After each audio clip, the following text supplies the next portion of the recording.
ನಾವು ಸತ್ತವರಲ್ಲ ಸಾರ್, ಆದರೆ ಮೊದಲೇ ನಾವು ಬಾಯಿ ಸತ್ತವರು. ಹುಟ್ಟುತ್ತಲೇ ಸೂಲಗಿತ್ತಿಯ ಹಿಡಿತಕ್ಕೆ ಸಿಕ್ಕಿ ಗಂಟಲು ಸಣ್ಣಾಗಿದೆಯೇನೋ. ಧ್ವನಿ ದೊಡ್ಡದು ಮಾಡಿ ಕಿರುಚಿ ನಮಗೆ ಗೊತ್ತಿಲ್ಲ, ನಾವೇನೂ ಸತ್ತಿಲ್ಲ. ಆದರೆ ಬಾಯಿ ಸತ್ತವರೆಂಬ ಮಾತೇನು ಸುಳ್ಳಲ್ಲ. ಇದನ್ನು ಬಾಯಿ ತೆರೆದು ನೀವು ಹೇಳಬೇಕಿಲ್ಲ. ನಮ್ಮನ್ನು ತುಳಿದು ಮೇಲೇರಿ ನಿಂತಿದ್ದರೂ ನಾವು ಸತ್ತಿಲ್ಲ.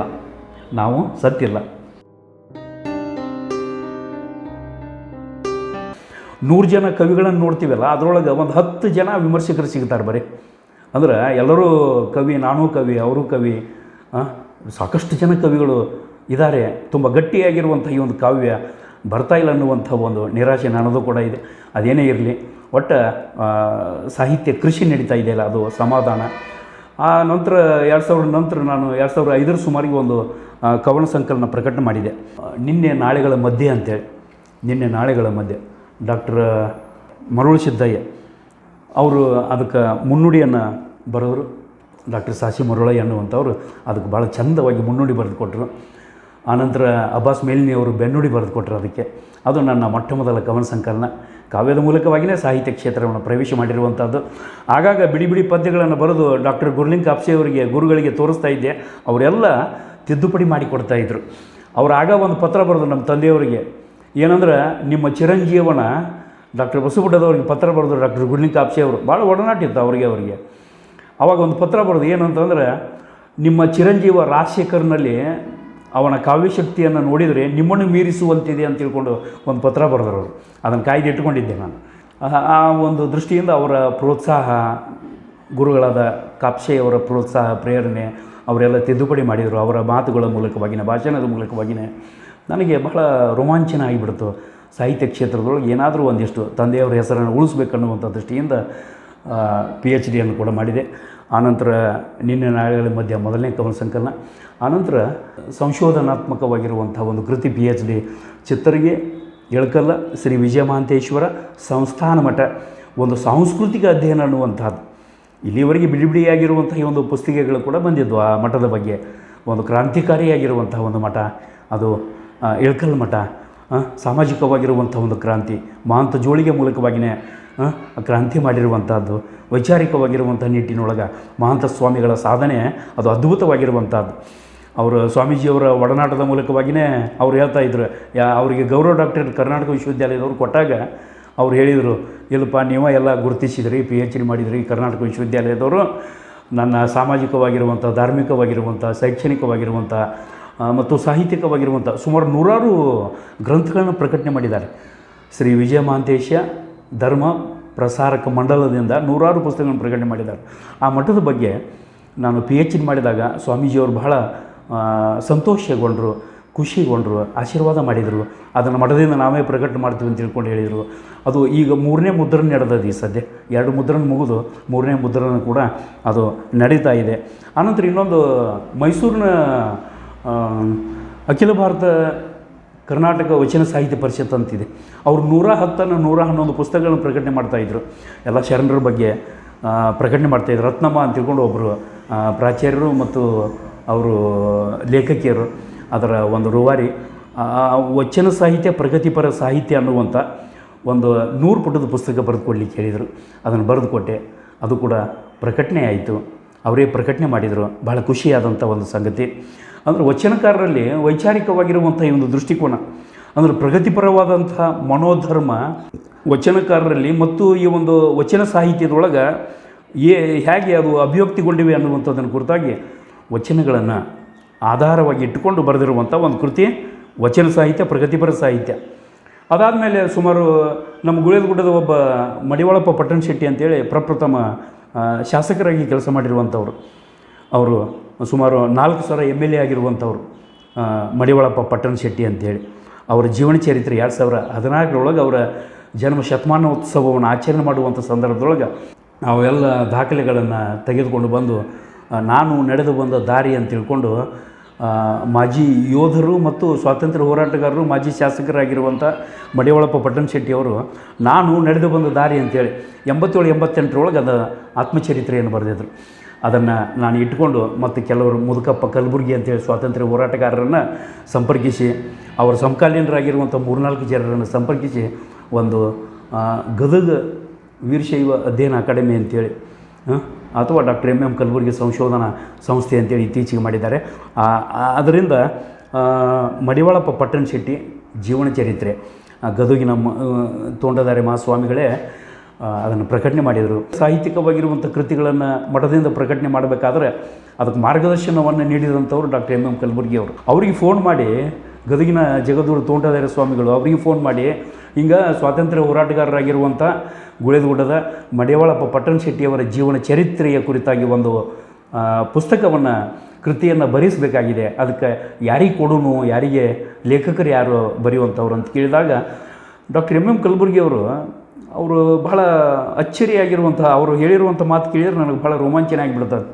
ನಾವು ಅವ್ರನ್ನ ಕಂಡ್ರಂತಂದ್ರೆ ದೂರ ಅಡ್ಡಾಡ್ತಿದ್ವಿ ನಾವು, ಮತ್ತು ಎಲ್ಲರೂ ಏನರ ಕೇಳಿಗಿಳ್ಯಾರ ಅಂತ ತಿಳ್ಕೊಂಡು ಏನರ ಪ್ರಶ್ನೆ ಮಾಡಿದಾರೋ ಏನೋ, ಏನರ ಇಲ್ಲಿ ಇತಿಹಾಸ ಅದು ಪುರಾಣ ಮುಂತಾಗಿರುವಂಥ ಶಾಸನ ಅದು ಇದು ಕೇಳ್ತಾರಂತ ತಿಳ್ಕೊಂಡು ನಾವು ದೂರ ಅಡ್ಡಾಡ್ತೀವಿ. ಆದರೆ ಅವ್ರು ಹೇಳಿದ್ರಂತ ಅಲ್ಲಿ ಯಾಕೆ ಹುಡುಕ್ತೀರಿ, ಅಲ್ಲೇ ರಾಜಶೇಖರ ಬಸವಪಟ್ಟದ ಇದಾನ ಅಂತ ತಿಳ್ಕೊಂಡು ಹೇಳಿದ್ರಂತ. ನಾವು ಅವ್ರನ್ನ ಹೆಚ್ಚು ಸಮೀಪದೊಳಗೆ ಹೋದವರಲ್ಲ, ಆದರೂ ಕೂಡ ನೋಡಿರಿ ಅವರ ದೂರದೃಷ್ಟಿ ಯಾವ ರೀತಿ ಒಳಗಿದೆ. ನಮ್ಮಂಥವ್ರನ್ನ ಗುರುತಿಸಿ ಆ ಪುಸ್ತಕವನ್ನು ಬರೀಲಿಕ್ಕೆ ಅವರೇ ಯೋಗ್ಯವಾಗಿರುವಂಥ ವ್ಯಕ್ತಿ ಅಂದಾಗ ಒಂದು 4-5 ತಿಂಗಳದೊಳಗೆ ಅದನ್ನು ಬರೆದು ಕೊಟ್ವಿ. ಅದನ್ನು ಸ್ವಾಮೀಜಿಯವರು ಕೂಡ ಸಾಧ್ಯಂತವಾಗಿ ಓದಿ ಅದನ್ನು ಪ್ರಕಟಣೆ ಮಾಡಿದರು. ಭಾಳ ಮೆಚ್ಚಿಕೊಂಡ್ರು. ಬರೆಯೋರೇ ಇವತ್ತಿನ ದಿವಸ ಸಿಗುತ್ತಾ ಇಲ್ಲ ಅಂತ ತಿಳ್ಕೊಂಡು ಅವರು ಕೂಡ ಹೇಳಿರುವಂಥ ಮಾತು. ಅಭಿನಂದಿಸಿದರು, ನನಗೆ ಆಶೀರ್ವಾದ ಮಾಡಿದರು. ಅದೇ ರೀತಿ ಒಳಗೆ ಯೂನಿವರ್ಸಿಟಿ ಗ್ರ್ಯಾಂಟ್ ಕಮಿಷನ್ನವರು ಸಂಶೋಧಕರಿಗೆ ಪ್ರೋತ್ಸಾಹ ಧನವನ್ನು ಕೊಡ್ತಾರೆ. ಅವರು ಒಂದಿಷ್ಟು ಸಂಶೋಧನೆ ಮಾಡಿದ್ರು ಅಂದರೆ ಅದು ಆ ಒಂದು ಹಿನ್ನೆಲೆಯೊಳಗೆ ಗುಳೇದಗುಡ್ಡ ಪರಿಸರದ ಮಠಗಳಂತೇಳಿ ಒಂದು ಸಾಂಸ್ಕೃತಿಕ ಅಧ್ಯಯನ, ಒಂದು ಸಾಂಸ್ಕೃತಿಕ ಅಧ್ಯಯನ ಗುಳೇದಗುಡ್ಡದೊಳಗೆ ಸುಮಾರು 20-25 ಮಠಗಳದಾವೆ.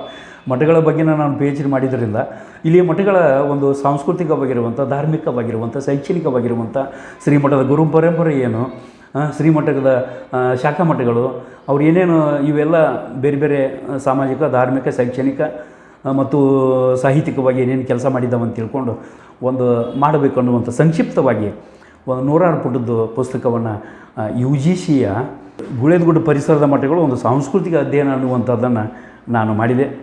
ಅದು ಕೂಡ UGCಯ ಮೂಲಕವಾಗಿಯೇ ಒಂದು ಮೈನರ್ ರಿಸರ್ಚ್ ಪ್ರಾಜೆಕ್ಟ್ ಅಂತೇಳಿ ಅದನ್ನು ತೆಗೆದುಕೊಂಡು ಪೂರೈಸಿದೆ. ಅದನ್ನು ನಾನು 2018 ಪ್ರಕಟಣೆ ಮಾಡಿದೆ. ಇನ್ನೊಂದು ಗುಳೇದಗುಡ್ಡದ ಬಗ್ಗೆ ಸುಮಾರು 7-8 ಲೇಖನಗಳು, ಗುಳೇದಗುಡ್ಡದ ಐತಿಹಾಸಿಕವಾಗಿರುವಂಥ ಅನನ್ಯತೆ ಆಗಿರ್ಬೋದು, ಮುದುಕಪ್ಪ ಕಲಬುರ್ಗಿಯವರಾಗಿರ್ಬೋದು, ಅಲ್ಲದನ್ನು ಮಡಿವಾಳಪ್ಪ ಪಟ್ಟಣ ಶೆಟ್ಟಿಯವರ ಬಗ್ಗೆ ಬಿಡಿಯಾಗಿರುವಂಥ ಈ ಒಂದು ಲೇಖನಗಳನ್ನು ಸುಮಾರು 7 ಇಲ್ಲಿಯ ಸಾಹಿತ್ಯಿಕವಾಗಿರುವಂಥ ಒಂದು ಪರಂಪರೆಯನ್ನು ಕುರಿತಾಗಿ ಇದನ್ನೆಲ್ಲ ಸೇರಿಸಿ ಒಂದು 7-8 ಲೇಖನಗಳನ್ನು ಸೇರಿಸಿ ಒಂದು ನೆಲದ ಒಡಲಿನ ಸಿರಿ ಅಂತ ತಿಳ್ಕೊಂಡು ಒಂದು ಪುಸ್ತಕವನ್ನು ಪ್ರಕಟಣೆ ಮಾಡಿದ್ವಿ. ಅದನ್ನು ಡಾಕ್ಟರ್ ಎಂ ಪಟ್ಟಣ ಶೆಟ್ಟಿ ಅವರ ಸಹೋದರರು ಕೂಡಿ ಪಟ್ಟಣ ಶೆಟ್ಟಿ ಪ್ರಕಾಶನದ ವತಿಯಿಂದ ಅದನ್ನು ಪ್ರಕಟಣೆ ಮಾಡಿದರು. 2019 ಪ್ರಕಟಣೆ ಆಯಿತು. ಆನಂತರ ಬಯಲ ಬೆರಗು ಅಂತೇಳಿ 2023 ನಾನು 2002ರಿಂದ ಬೇರೆ ಬೇರೆ ಅಭಿನಂದನಾ ಗ್ರಂಥಗಳಿಗೆ ಸುಮಾರು 18-20 ಲೇಖನಗಳು ಬರೆದು ಕೊಟ್ಟಿದ್ದೆ. ವಿಮರ್ಶಾತ್ಮಕವಾಗಿರುವಂಥ ಲೇಖನಗಳವೆಲ್ಲ. ನನ್ನ ಸ್ನೇಹಿತರು ದೊಡ್ಡ ಬಳಗ ಇದೆ ನನಗೆ. ಡಾಕ್ಟರ್ ಸಂಗಮೇಶ್ ಲೋಕಾಪುರ ಅನ್ನುವಂಥವ್ರು, ಡಾಕ್ಟರ್ ಅಶೋಕ್ ನರುಡೆ ಅನ್ನುವಂಥವ್ರು, ಇವರೆಲ್ಲ ನನ್ನ ಬರವಣಿಗೆಯನ್ನು ನೋಡಿ ಮೆಚ್ಚಿಕೊಂಡು ನನಗೆ ತಮ್ಮ ಪುಸ್ತಕಗಳನ್ನು ವಿಮರ್ಶೆ ಮಾಡಲಿಕ್ಕೆ ಕೊಡ್ತಾಯಿದ್ರು. ಆ ಹಿನ್ನೆಲೆಯೊಳಗೆ ಬರೆದಿರುವಂಥ ಸುಮಾರು 17-18 ಅವು PhD ಮಹಾಪ್ರಬಂಧ ಆಗಿರ್ಬೋದು, ಅಥವಾ ಈ ಒಂದು ಮಹಾಪುರಾಣಗಳು ಅನ್ನುವಂಥವು, ಕಾವ್ಯಗಳನ್ನುವಂಥವು ಆಗಿರ್ಬೋದು, ಅವನ್ನೆಲ್ಲ ಕವನ ಸಂಕಲನಗಳು ಇವೆಲ್ಲ ಸುಮಾರು 17 ಲೇಖನಗಳನ್ನು ಸೇರಿಸಿ ಬಯಲ ಬೆರಗು ಅಂಥೇಳಿ 2023 ಸುಮಾರು 164 ಪುಟಗಳ SLN ಪಬ್ಲಿಕೇಶನ್ ಬೆಂಗಳೂರದವರು ಪ್ರಕಟಣೆ ಮಾಡಿದರು. ಅದನ್ನು ಸತ್ಸಂಗ ಅಂಥೇಳಿ ಲೇಖನಗಳು ಬರ್ತಾಯಿದ್ದು. ಒಮ್ಮೆ ಮಹಾವಿದ್ಯಾಲಯದ ಸಿಬ್ಬಂದಿ ಕೊಠಡಿಯೊಳಗೆ ಕುಳಿತಿರುವಂಥ ಸಂದರ್ಭದೊಳಗೆ ನೋಡಿದೆ. ನಾನು ಯಾಕೆ ಬರೀಬಾರ್ದು ಅಂತ ನನ್ನ ಮನಸ್ಸಿನೊಳಗೆ ಬಂತು. ಏನೋ ಒಮ್ಮೆ ಬರೆದು ತೋರಿಸಿದೆ, ಒಮ್ಮೆ ಕಳಿಸಿದೆ. ಅದನ್ನು ವಿಜಯ ಕರ್ನಾಟಕ ಕಳಿಸಿದ ಕೂಡಲೇ ಅದು ಪ್ರಕಟ ಆಗಿಬಿಡ್ತು. ಭಾಳ ಖುಷಿ ಆಯ್ತು ನನಗೆ. ಹಂಗೆ ಅದನ್ನು ವಾರಕ್ಕೆ ಒಮ್ಮೆ 2 ಸಲ ಆ ಸತ್ಸಂಗದೊಳಗೆ ನನ್ನ ಲೇಖನಗಳು ಬರಲಿಕ್ಕತ್ತು.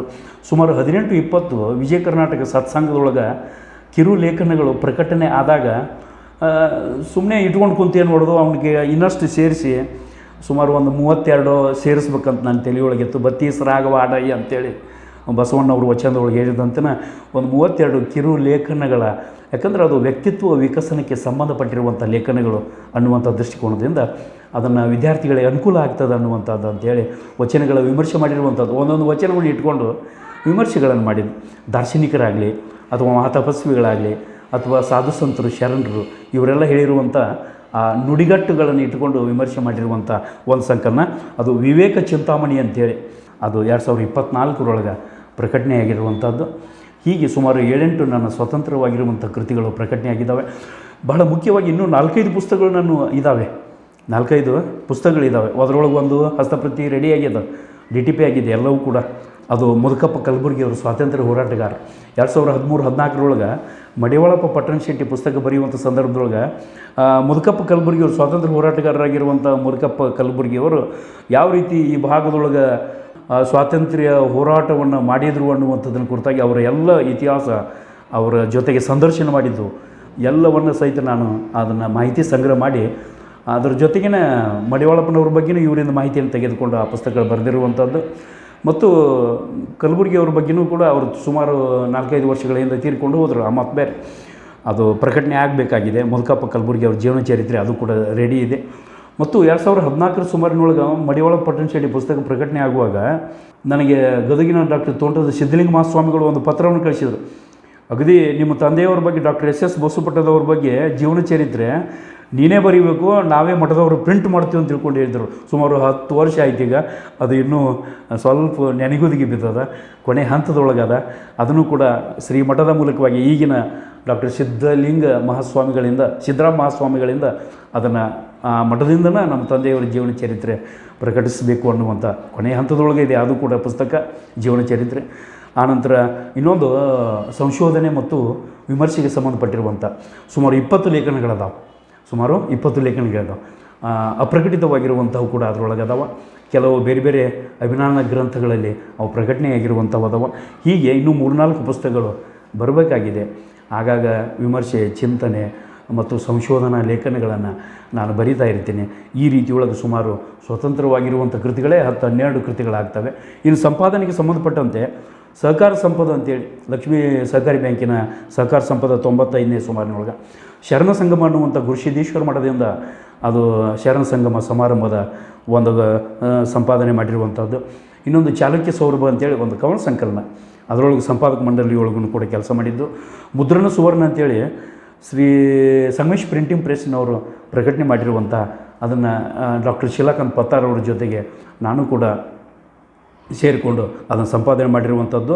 ಇನ್ನೊಂದು ಪುಷ್ಪಗಿರಿ ಅಂತೇಳಿ ವಿರೂಪಗಿರಿ ವಿದ್ಯಾವರ್ಧಕ ಸಂಸ್ಥೆ 50 ವರ್ಷ ಪೂರೈಸಿರುವಂಥ ಸಂದರ್ಭದೊಳಗೆ ಪುಷ್ಪಗಿರಿ ಅಂತೇಳಿ ಒಂದು ಸ್ಮರಣ ಸಂಚಿಕೆಯನ್ನು ಪ್ರಕಟಣೆ ಮಾಡಿರುವಂಥದ್ದು. ಡಾಕ್ಟರ್ ಶಿಲಾಕಾಂತ್ ಪತ್ತಾರ್ ಅವ್ರ ಕುರಿತಾಗಿ ಒಂದು ಅಭಿನಂದನಾ ಗ್ರಂಥ ಮಾಡಿದರು 2015 ಸುಮಾರಿನೊಳಗೆ.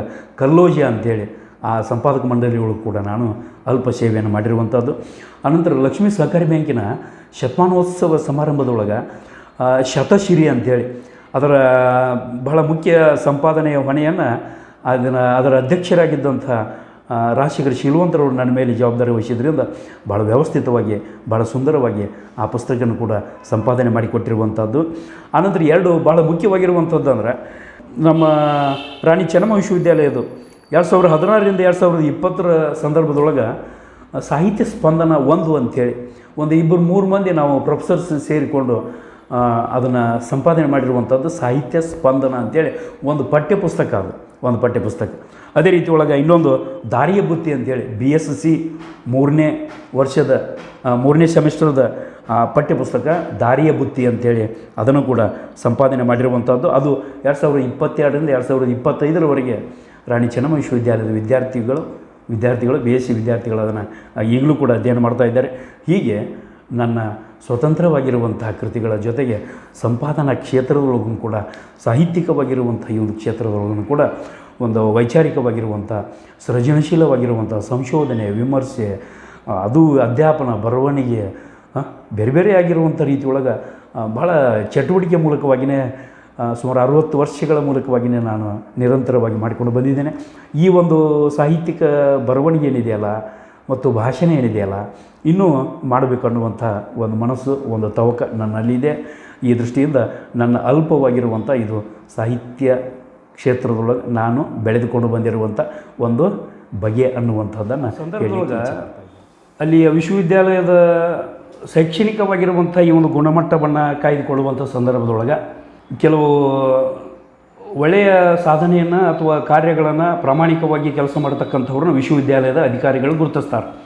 ಆ ಒಂದು ಹಿನ್ನೆಲೆಯೊಳಗೆ ನಮ್ಮ ಕರ್ನಾಟಕ ವಿಶ್ವವಿದ್ಯಾಲಯ ಆಗ್ಬೋದು, 2010ಕ್ಕಿಂತ ಪೂರ್ವದೊಳಗನ ಕರ್ನಾಟಕ ವಿಶ್ವವಿದ್ಯಾಲಯದ ಅಧೀನದೊಳಗೆ ನಮ್ಮ ಬಾಗಲಕೋಟೆ ಜಿಲ್ಲೆ ಸಂಬಂಧಪಡ್ತಿತ್ತಲ್ಲ, ಈ ದೃಷ್ಟಿಯಿಂದ ಕರ್ನಾಟಕ ವಿಶ್ವವಿದ್ಯಾಲಯದೊಳಗೆ ಅಲ್ಲಿಯ ಅಭ್ಯಾಸ ಮಂಡಳಿಯೊಳಗೂ ಕೂಡ ಕೆಲಸ ಮಾಡಿರುವಂಥದ್ದು.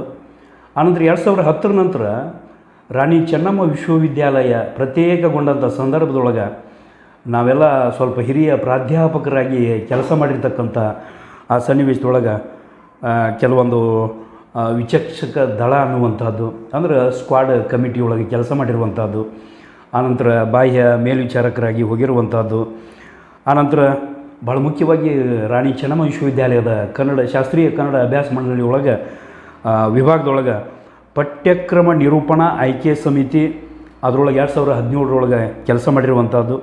ಸ್ನಾತಕ ಪರೀಕ್ಷಾ ಮಂಡಳಿ ಅಂದರೆ ಬೋರ್ಡ್ ಆಫ್ ಎಕ್ಸಾಮಿನೇಷನ್ ಅಂತೇಳಿ ರಾಣಿ ಚೆನ್ನಮ್ಮ ವಿಶ್ವವಿದ್ಯಾಲಯ ಬೆಳಗಾವಿ BSc 2010-11, BAದೊಳಗೆ 2014-15, 2015-16 ಆ ಪರೀಕ್ಷಾ ಮಂಡಳಿಯೊಳಗೆ ನಾನು ಕೆಲಸ ಮಾಡಿರುವಂಥದ್ದು. ಆನಂತರ ಚೇರ್ಮನ್ರಾಗಿ ಸ್ನಾತಕ ಕನ್ನಡ ಅಭ್ಯಾಸ ಪರೀಕ್ಷಾ ಮಂಡಳಿ ಅದ್ರ BOE ಚೇರ್ಮನ್ ಆಗಿಯೂ ಕೂಡ ಕೆಲಸ ಮಾಡಿರುವಂಥದ್ದು. ಆನಂತರ BBA, BCA, BSc 2016, 2017, 2018, 2019, 2020, ಆನಂತರ BComದ್ದು 2021, BSc ಫ್ಯಾಕಲ್ಟಿ ಏನಿದೆಯಲ್ಲ, ಆ ವಿಭಾಗ ಏನಿದೆಯಲ್ಲ ಅದರೊಳಗೆ 2022, 2023 ಕೂಡ ನಾನು ಬೋರ್ಡ್ ಆಫ್ ಎಕ್ಸಾಮಿನೇಷನದ ಚೇರ್ಮನ್ನನಾಗಿ ಬಹಳ ಪ್ರಾಮಾಣಿಕವಾಗಿ ನಾನು ಕೆಲಸ ಮಾಡಿರುವ ಸ್ವಾಯತ್ತ ಗೊಂಡಿರುವಂತಹ ಈ ಒಂದು ಲಿಂಗರಾಜ ಮಹಾವಿದ್ಯಾಲಯದೊಳಗೆ ಪರೀಕ್ಷಾ ಮಂಡಳಿಯ ಸದಸ್ಯನಾಗಿಯೂ ಕೂಡ 1 ವರ್ಷ ನಾನು ಕೆಲಸ ಮಾಡಿರುವಂಥದ್ದು. ನನ್ನ ಒಂದು ಪ್ರಾಮಾಣಿಕವಾಗಿರುವಂಥ ಮತ್ತು ಶ್ರದ್ಧೆ ನಿಷ್ಠೆಯಿಂದ ದುಡಿದಿರ್ತಕ್ಕಂಥ ಈ ಒಂದು ಸಂದರ್ಭದೊಳಗೆ ದಾವಣಗೆರೆ ವಿಶ್ವವಿದ್ಯಾಲಯದವರು ಗುರುತಿಸಿದರು.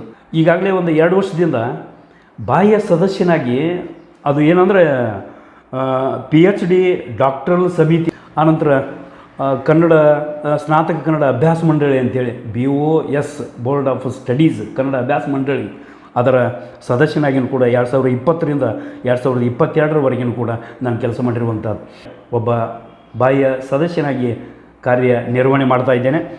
ಅದರ ಜೊತೆಗಿನ ದಾವಣಗೆರೆ ವಿಶ್ವವಿದ್ಯಾಲಯದ ಆ ಕನ್ನಡ ಅಭ್ಯಾಸ ಮಂಡಳಿ ಏನಿದೆಯಲ್ಲ, ಬೋರ್ಡ್ ಆಫ್ ಸ್ಟಡೀಸ್ ಸ್ನಾತಕ ಕನ್ನಡ ಅಭ್ಯಾಸ ಮಂಡಳಿ ದಾವಣಗೆರೆ ವಿಶ್ವವಿದ್ಯಾಲಯ ದಾವಣಗೆರೆ 2001-12-2022 ಕೂಡ BOSದ ಒಬ್ಬ ಸದಸ್ಯನಾಗಿ ಬಾಹ್ಯ ಸದಸ್ಯನಾಗಿ ಕಾರ್ಯವನ್ನು ಮಾಡ್ತಾ ಇದ್ದೇನೆ.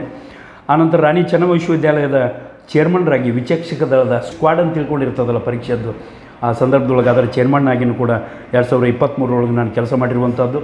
ಆಮೇಲೆ ಇತ್ತೀಚೆಗೆ 2 ವರ್ಷದಿಂದ ಬಾಗಲಕೋಟೆ ವಿಶ್ವವಿದ್ಯಾಲಯ ಹೊಸದಾಗಿ ಆಯಿತು. ಆ ಸಂದರ್ಭದೊಳಗೆ ಸ್ನಾತಕ ಕನ್ನಡ ಅಭ್ಯಾಸ ಮಂಡಳಿ ಬೋರ್ಡ್ ಆಫ್ ಸ್ಟಡೀಸ್ ಬಾಗಲಕೋಟೆ ವಿಶ್ವವಿದ್ಯಾಲಯ 2023ರಿಂದ 1 ವರ್ಷಗಳ ಕಾಲ ನಾನು ಒಬ್ಬ ಸದಸ್ಯನಾಗಿ BOSದ ಸದಸ್ಯನಾಗಿ ಕೆಲಸ ಮಾಡಿರುವಂಥದ್ದು. ಆನಂತರ ನಾಮನಿರ್ದೇಶಿತ ಸದಸ್ಯರು ಬಾಗಲಕೋಟೆ ವಿಶ್ವವಿದ್ಯಾಲಯದ ವೃತ್ತಿ ಪದೋನ್ನತಿ ಯೋಜನೆ ಪರಿಶೀಲನಾ ಸಮಿತಿಯ 2023ರಿಂದ ಒಬ್ಬ ಸದಸ್ಯನಾಗಿಯೂ ಕೂಡ ಅದರೊಳಗೆ ನಾನು ನಾಮನಿರ್ದೇಶಿತ ಸದಸ್ಯನಾಗಿ ಕೆಲಸ ಮಾಡಿರುವಂಥದ್ದು. ಇದು ಅಕಾಡೆಮಿಕ್ ಆಗಿರುವಂಥದ್ದು. ಇನ್ನೊಂದು ಬಹಳ ಮುಖ್ಯವಾಗಿರುವಂಥದ್ದು, ನನ್ನ ಕೆಲವು ಪುಸ್ತಕಗಳ ಪ್ರಕಟಣೆಯನ್ನು ನೋಡಿ, ನನ್ನ ಬರವಣಿಗೆಯನ್ನು ವಿಮರ್ಶೆ ಮತ್ತು ಸಂಶೋಧನಾ ಬರವಣಿಗೆಗಳನ್ನು ನೋಡಿ ಕನ್ನಡ ವಿಶ್ವವಿದ್ಯಾಲಯ ಹಂಪಿಯವರು ನನ್ನನ್ನು PhD ಸಂಶೋಧನಾ ಮಾರ್ಗದರ್ಶಕರಂಥೇಳಿ ಆಯ್ಕೆ ಮಾಡಿದರು 2016-17ರಿಂದ.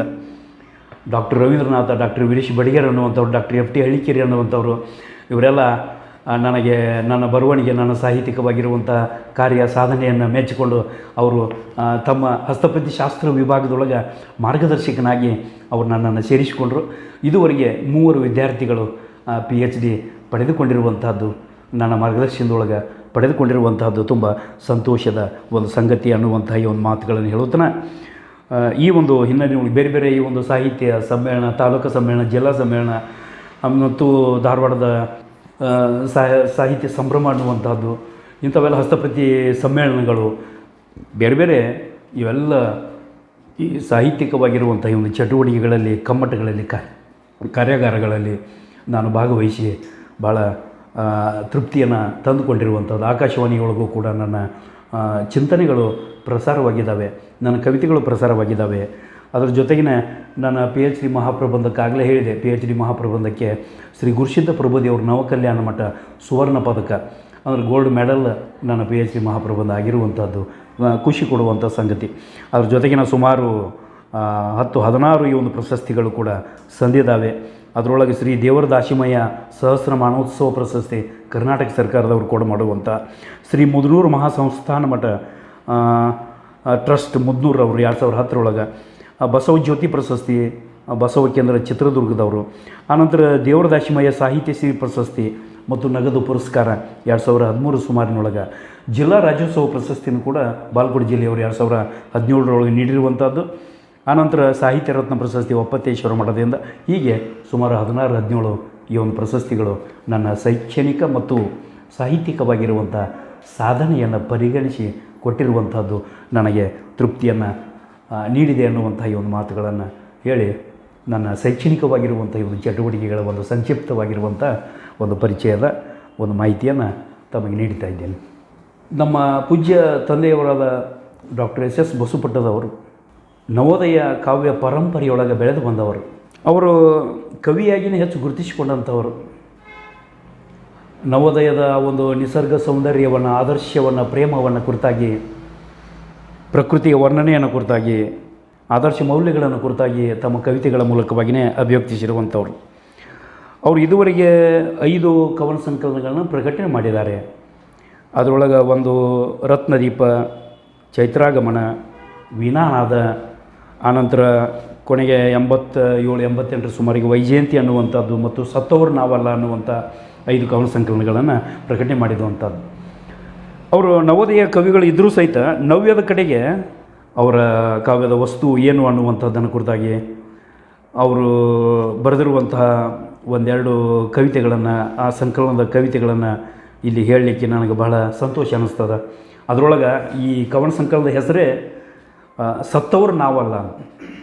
ಆ ಕವಿತೆಯ ಸಂಕಲನದೊಳಗಿನ ಒಂದು ಕವಿತೆ, ನಾವು ಸತ್ತವರಲ್ಲ ಸಾರ್, ಆದರೆ ಮೊದಲೇ ನಾವು ಬಾಯಿ ಸತ್ತವರು.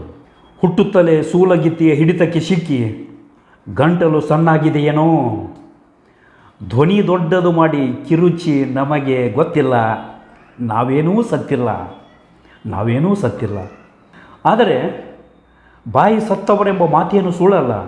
ಇದನ್ನು ಬಾಯಿ ತೆರೆದು ನೀವು ಹೇಳಬೇಕಿಲ್ಲ. ನಮ್ಮನ್ನು ತುಳಿದು ಮೇಲೇರಿ ನಿಂತಿದ್ದರೂ ನಾವು ಸತ್ತಿಲ್ಲ. ಹುಚ್ಚು ಹೊಳೆ ಹರಿದು ಸುತ್ತು ಮುತ್ತನು ಕೊರೆದು ತರತರದ ತೆರೆಗಳವು, ಹಲವಾರು ತೆರದಿ ಬಡಿದು ಹೋದರು. ಕಲ್ಲು ಬಂಡೆಯ ತೆರದಿ ನಿಂತವರು ನಾವು ಸತ್ತವರಲ್ಲ. ಮನೆಯಲ್ಲಿ ಹೈನವಿದ್ದರೂ ಬಾಗಿಲ ಮುಂದೆ ಶಗಣಿ ಬಿದ್ದರೆ ಆ ಹೊತ್ತಿಲ ನನ್ನದೆಂದು ಮುಂದರಿದು ಮನೆಯಲ್ಲಿ ತಂದು ಹಾಕುವ ಹರಿತ ನಾಲಿಗೆಯವರು ನಾವಲ್ಲ. ಅಂಥ ಖ್ಯಾತಿ ನಮಗೆ ಬರಲೇ ಇಲ್ಲ. ಅಂಥ ಖಾತೆ ನಾವು ವಾಲಿ ನವ್ಯ ಕವಿತೆಗಳನ್ನು ಕೂಡ ಅವರು ಬಹಳ ಸಶಕ್ತವಾಗಿರುವಂಥ ರೀತಿಯೊಳಗೆ ಬರೆದಿರುವಂಥದ್ದು ಒಂದು ಕವನ ಸಂಕಲನ, ಅದು ಸತ್ತವರು ನಾವಲ್ಲ ಅಂತೇಳಿ. ಎಷ್ಟು ಸರಳ ಮತ್ತು ಪ್ರಾಮಾಣಿಕವಾಗಿ ಅವರು ಕವಿತೆಗಳನ್ನು ಬರೆದಿದ್ದರು ಅನ್ನುವಂಥದ್ದಕ್ಕೆ ಇಲ್ಲಿ 1-2 ಕವಿತೆಗಳನ್ನು ತಮ್ಮ ಎದುರಿಗೆ ಸಾದರಪಡಿಸ್ತಾ ಇದ್ದೇನೆ. ಡಾಕ್ಟರ್ SS ಬಸವಪಟ್ಟದವರ ಕವಿತೆಗಳು, ಅವರ ಕಾವ್ಯ ಯಾವ ರೀತಿ ಒಳಗೆ, ಜನ ನಾವಲ್ಲ ಸಾರ್, ಅಂಥ ಜಾತಿ ಜನ ನಾವಲ್ಲ ಸಾರ್. ಬಾಯಿ ಇದೆ ಎಂದು ಏನೋ ಗುಲ್ಲೆಬ್ಬಿಸಿ ಸೋಪಿ ನಮ್ಮ ಕಪ್ಪನ್ನು ತೊಳೆದು ಮಂದಿಯ ಮುಖಕ್ಕೆ ಮಸಿ ಬಳೆದು ನಮ್ಮ ಶುಭ್ರ ಸಾಚಾತನವ ಮೆರೆಸುವ ಹಾದಿ ನಮಗೆ ತಿಳಿದಿಲ್ಲ ಸಾರ್. ಆ ಪೈಕಿ ನಾವಲ್ಲ. ನುಡಿಯಲು ಬೆರಕಿ, ನಡೆಯಲು ಬೆರಕಿ, ಎಲ್ಲ ಕಲಬೆರಕೆಯಾಗಿ ಹೌದಪ್ಪನ ಚಾವಡಿಯಲ್ಲಿ ಹೌದಪ್ಪನಾಗಿ, ಅಲ್ಲಪ್ಪನ ಚಾವಡಿಯಲ್ಲಿ ಅಲ್ಲಪ್ಪನಾಗಿ ವ್ಯವಹರಿಸುವ ಚುರುಕುತನ ನಮಗೆ ಬರಲಿಲ್ಲ ಸಾರ್. ವ್ಯವಹರಿಸುವ ಚುರುಕುತನ ನಮಗೆ ಬರಲಿಲ್ಲ ಸಾರ್. ಅಂಥ ವ್ಯವಹಾರ ಜ್ಞಾನ ನಮಗಿಲ್ಲ ಸಾರ್. ಆದರೂ ನಾವು ಸತ್ತವರಲ್ಲ. ಸತ್ತವರಂತೆ ಮಾತ್ರ ಕಾಣುತ್ತೇವೇನೋ, ಸತ್ತವರಂತೆ ಮಾತ್ರ ಕಾಣುತ್ತೇವೇನೋ. ನಾವು ಸತ್ತವರೆಂದು ನಮ್ಮ ಮುಂದೆ ಮೊಸಳೆ ಗಣ್ಣೀರು ಚೆಲ್ಲಿ, ನಾವು ಸತ್ತವರೆಂದು ನಮ್ಮ ಮುಂದೆ ಮೊಸಳೆ ಗಣ್ಣೀರು ಚೆಲ್ಲಿ ಮತ್ತೆ ಮರೆಯಲ್ಲಿ ತಮ್ಮ ಕಾಯಕದಲ್ಲಿ ಬೆಳೆವವರ ಗತ್ತು, ಮತ್ತೆ ಮರೆಯಲ್ಲಿ ತಮ್ಮ ಕಾಯಕದಲ್ಲಿ ಬೆಳೆವವರ ಗತ್ತು ಸಾರ್ ನಮಗೆ ಗೊತ್ತು, ಸಾರ್ ನಮಗೆ ಗೊತ್ತು. ಅಂಥವರ ಕಣ್ಣಲ್ಲಿ ನಾವು ನೊರಜು, ಅಂಥವರ ಕಣ್ಣಲ್ಲಿ ನಾವು ನೊರಜು. ಅವರೋ ಕಡ್ಡಿ ಬುರ್ಜು, ಅವರು ಕಡ್ಡಿ ಬುರ್ಜು. They kill us for their sports. ಆದರೂ ನಾವು ಸತ್ತಿಲ್ಲ, ಆದರೂ ನಾವು ಸತ್ತಿಲ್ಲ. ನಾವು ಸತ್ತವರಲ್ಲ ಸಾರ್, ನಾವು ಸತ್ತವರಲ್ಲ ಸಾರ್. ಬಾಯಿ ಸತ್ತವರು, ಬಾಯಿ ಸತ್ತವರು. ಏನೇನೋ ಬಡಾಯಿ ಕೊಚ್ಚಿಕೊಳ್ತಕ್ಕಂಥ ಈ ಒಂದು ವ್ಯಕ್ತಿಗಳನ್ನು ಕುರಿತಾಗಿ ಎಷ್ಟು ಸರಳತೆ, ಪ್ರಾಮಾಣಿಕತೆ, ಮನೆ ಮುಂದೆ ಒಂದು ಸೆಗಣಿ ಒತ್ತಲು ಬಿದ್ದರೆ ಸಹಿತ ಅದು ನಮ್ಮದಲ್ಲ ಅನ್ನುವಂಥ ಒಂದು ಪ್ರಾಮಾಣಿಕತೆಯನ್ನು, ಬಾಯಿ ಸತ್ತವ್ರು ನಾವು, ಬಾಯಿ ಸತ್ತವ್ರು ನಾವು ಅಂತ ತಿಳ್ಕೊಂಡು ಅಂಥವರಿಗೆ ಎಂಥ ಒಂದು ಸ್ಥಿತಿ ಬರ್ತದೆ ಅನ್ನುವಂಥದ್ದನ್ನು ತಿಳಿಸುವಂಥ ಒಂದು ಕವಿತೆ, ಅದೇ ನಾವು ಸತ್ತವರಲ್ಲ ಅನ್ನುವಂಥದ್ದು. ಈ ಸತ್ತವರು ನಾವಲ್ಲ ಅನ್ನುವಂಥ ಕವನ ಸಂಕಲನದ ಒಳಗನ ಮೊದಲನೇ ಕವನ ರಪ ರಪ ಮಳೆ ಬಿದ್ದು. ಕವಿತೆ ಹೆಸರೇ ರಪ ರಪ ಮಳೆ ಬಿದ್ದು. ನಮ್ಮ ಉತ್ತರ ಕರ್ನಾಟಕದೊಳಗೆ ಜಾನಪದದ ಶೈಲಿಯೊಳಗೆ ದೇಶಿ ಸೊಗಡಿನೊಳಗೆ ಹೇಳ್ತಾರೆ, ರಪ್ಪರು ಮಳೆ ಹೆಂಗೆ ಹೊಡಿತು ಅಂದ್ರೆ ರಪ್ ರಪ್ ಹೊಡಿತು ಮಳೆ ಅಂತಂತಾರೆ. ಆ ರೀತಿ ಒಳಗೆ ಬಹಳ ಸುಂದರವಾಗಿ ಒಂದು ಗ್ರಾಮೀಣವಾಗಿರುವಂಥ ಈ ಒಂದು ಸಂವೇದನೆಯ ಮೂಲಕವಾಗಿಯೇ ರಪ ರಪ ಮಳೆ ಬಿದ್ದು ಅನ್ನುವಂಥ ಈ ಕವಿತೆಯ ಶೀರ್ಷಿಕೆ. ಮೊಗದಿ ಹೂನಗೆ ಹೂತು ಅಂದ ಚಂದವ ಹೊತ್ತು, ಮೊಗದಿ ಹೂನಗೆ ಹೂತು ಅಂದ ಚಂದವ ಹೊತ್ತು, ಭೂಮಿಯ ಮೇಲೆ ಕಾಂತಿ ಕಿರಣ ಚೆಲ್ಲಿತ್ತು. ಮಳೆ ಬಿದ್ದ ಮೇಲೆ ನಿಸರ್ಗ ಎಷ್ಟು ಮುದಗೊಳ್ತದೆ, ಏನೇನು ಅಲ್ಲೆಲ್ಲ ಭೂಮಿ ಯಾವ ರೀತಿ ಒಳಗೆ ಅರಳಿಸಿಕೊಂಡು ನಿಂತಿರ್ತದೆ ಅನ್ನುವಂಥದ್ದನ್ನು ಕುರಿತಾಗಿಯೇ ಇಲ್ಲಿ ಈ ಕವಿತೆಯೊಳಗೆ ಕವಿ ಡಾಕ್ಟರ್ ಬಸವಪಟ್ಟದವರು ವರ್ಣಿಸ್ತಾರೆ. ಭೂಮಿಯ ಮೇಲೆ ಕಾಂತಿಕಿರಣ ಚೆಲ್ಲಿತ್ತು, ಕರುಣಾದಿಗಳೆಲ್ಲ ಮೈಮರೆತು ಚೆಲುವಿನಾಂಗಾಂಗಗಳಲ್ಲಿ ಬೆರೆತು ನಿಂದಿರೆ, ಮಾತು ತುಂಬಿದ ಮೌನ ಗುಡಾರ ಹೊಡೆದಿತ್ತು. ಅದ್ಭುತವಾಗಿರುವಂಥ ಮಳೆ ಬಿದ್ದ ನೆಲದ ಮೇಲೆ ಆ ಸೃಷ್ಟಿಯ ವೈಚಿತ್ರ್ಯವನ್ನು ನೋಡಿದರೆ ನಮಗೆಲ್ಲ ಆನಂದ ತುಂದಿಲರಾಗುವಂಥದ್ದು, ರೋಮಾಂಚನವಾಗುವಂಥದ್ದು. ಸೃಷ್ಟಿಯ ವೈಚಿತ್ರ್ಯನ ಆ ರೀತಿ ಒಳಗಿರುವಂಥದ್ದು. ಚೆಲುವಿನ ಅಂಗಾಂಗಗಳಲ್ಲಿ ಬೆರೆತು ನಿಂದರೆ ಮಾತು ತುಂಬಿದ ಮೌನ ಗೂಡಾರ ಹೊಡೆದಿತ್ತು. ಮಾತು ಅದು ಗೂಡಾರ ಹೊಡೆದಿರುವಂಥ ರೀತಿ ಒಳಗನ ಮಾತೇ ಬರ್ತಾ ಇಲ್ಲ. ಅದನ್ನೆಲ್ಲ ನೋಡಿಬಿಟ್ರೆ ಅಷ್ಟು ಖುಷಿ, ಆನಂದ, ಸಂತೋಷ, ಹೀಗೂ ಸಂಭ್ರಮ ಎಲ್ಲನೂ ಕೂಡ ಆಗಿಬಿಟ್ಟಿತ್ತು ಅನ್ನುವಂಥದ್ದು. ಆಗ ಮೈಯಂತ ಮೈಯಲ್ಲಿ ಕೆಂಡ ಹರಿದಾಡಿ, ಮೈಯಂತ ಮೈಯಲ್ಲಿ ಕೆಂಡ ಹರಿದಾಡಿ ತನ್ನ ತೇಜವ ತುಂಬೆ ಅಂತಃಸ್ಫುರಣ ಸ್ಫುರಿಸಿತ್ತು. ಆಗ ರಪರಪ ಮಳೆ ಬಿದ್ದು ಬೆದೆಗೆ ಬಂದ ಭೂಮಿ ತೊಯ್ದು ತಪ್ಪಡಿಯಾಗಿ ನೀರು ನುಡಿತ್ತು. ರಪರಪ ಮಳೆ ಬಿದ್ದು ಬೆದೆಗೆ ಬಂದ ಭೂಮಿ ತೊಯ್ದು ತಪ್ಪಡಿಯಾಗಿ ನೀರು ನುಡಿತ್ತು. ಮುಂದೆ ಹಸಿರು ಸೀರೆಯ ಹೊದ್ದು ಮುಂಬರುವ ಜಗವ ಗರ್ಭೀಕರಿಸಿ ಮಳೆಯ ಫಲಿತಾಂಶವನ್ನು ಕಣ್ಣಿಗೆ ಬೆರಿತ್ತು. ಮಳೆ ಆದಮೇಲೆ ಏನೇನು ನಮ್ಮ ಕಣ್ಣಿಗೆ ಅದು ರಾಸ್ತದಂಥೇಳಿ ಜಗವನ್ನು ಗರ್ಭೀಕರಿಸಿಕೊಂಡು ಮಳೆಯ ಫಲಿತಾಂಶದ ಮೂಲಕವಾಗಿಯೇ ಅದು ಕಣ್ಣಿಗೆ ಯಾವ ರೀತಿ ಆನಂದ, ಸಂತೋಷ, ಮುದವನ್ನು ತಂದುಕೊಂಡಿತ್ತು ಅನ್ನುವಂಥದ್ದನ್ನು ಈ ಕವಿತೆಯೊಳಗೆ ಹೇಳ್ತಾರೆ. ಅಲ್ಲಿಂದ ಇಲ್ಲಿಂದ ಹಕ್ಕಿ ಸಂಕುಲ ಬಂದು ಮನದನೆಯ ತಿಂದು ಸಂತಸದಿ ಮಿಂದು ಕಿಲಿಪಿಲಿ ನಾದ ಮಾಡಿತ್ತು. ನವಿಲು ನಗೆ ಗರಿಗೆದರೆ ನಾಟ್ಯವಾಡಿತ್ತು. ಈ ಒಂದು ಕವಿತೆ ಅದು ರಪರಪ ಮಳೆ ಬಿದ್ದು ಅನ್ನುವಂಥ ಕವಿತೆ. ಇವರ ಡಾಕ್ಟರ್ ಬಸವಪಟ್ಟದವರ ಹಲವಾರು ಕವಿತೆಗಳು ಆಕಾಶವಾಣಿಯೊಳಗೆ ದೇವೇಂದ್ರ ಕುಮಾರ್ ಪತ್ತಾರ್ ಅನ್ನುವಂಥವ್ರು, ವೆಂಕಟೇಶ್ ಕುಮಾರ್ ಅನ್ನುವಂಥವ್ರು, ಗಂಗಾಧರ ಭೂತಿ ಅನ್ನುವಂಥವ್ರು, ಇವರೆಲ್ಲ ಗಾಯಕರು ರೇಡಿಯೋದೊಳಗೆ ಬಂದಿರುವಂಥದ್ದನ್ನು ನೋಡ್ತೀವಿ. ಒಂದು ತಿಂಗಳ ಪ್ರತಿ ಬುಧವಾರಕ್ಕೊಮ್ಮೆ ಬೆಳಗಿನ ಜಾವದೊಳಗೆ 7:15ರಿಂದ ಕವಿ ಆ ಕಾವ್ಯವನ್ನು ವಾಚನ ಮಾಡೋದು. ಆನಂತರ ಅದನ್ನು ಸಂಗೀತಕ್ಕೆ ಅಳವಡಿಸ್ತಕ್ಕಂಥ ಒಂದು ಕಾರ್ಯಕ್ರಮ ಆಕಾಶವಾಣಿಯೊಳಗೆ. ಆನಂತರ ಶಾಂತ ಛಲ್ಲ ಅನ್ನುವಂಥವರು ಇವರ ಒಂದು ಕವಿತೆಯೂ ಕೂಡ ಅದು ಬಂದಿರುವಂಥದ್ದನ್ನು ನಾವು ನೋಡ್ತಾ ಇದ್ದೀವಿ. ಆ ಕವಿತೆ ಜೀವಕೋಟಿಗೆ ಮುದವಡಿಯುವಳು ಅನ್ನುವಂಥ ಒಂದು ಕವಿತೆ ಅದು. ಈ ಒಂದು ಹಿನ್ನೆಲೆಯೊಳಗೆ ಬಹಳ ವಿಶಿಷ್ಟವಾಗಿರುವಂತಹ ಇನ್ನೊಂದು ಕವನ ಸಂಕಲನ ಕೂಡ ಇದೆ, ಅದು ವೈಜಯಂತಿ ಅನ್ನುವಂಥದ್ದು. ಧಾರವಾಡದ ಜಾಗೃತ ಪ್ರಕಾಶನದವರು ವೆಂಕಟೇಶ್ ಕುಲಕರ್ಣಿ ಅವರು ಪ್ರಕಟಣೆ ಮಾಡಿರುವಂಥ ಪೌರ ಸನ್ಮಾನದ ಸಂದರ್ಭದೊಳಗೆ ಪ್ರಕಟಣೆ ಮಾಡಿರುವಂಥ ಒಂದು ಕವನ ಸಂಕಲನ ಇದು.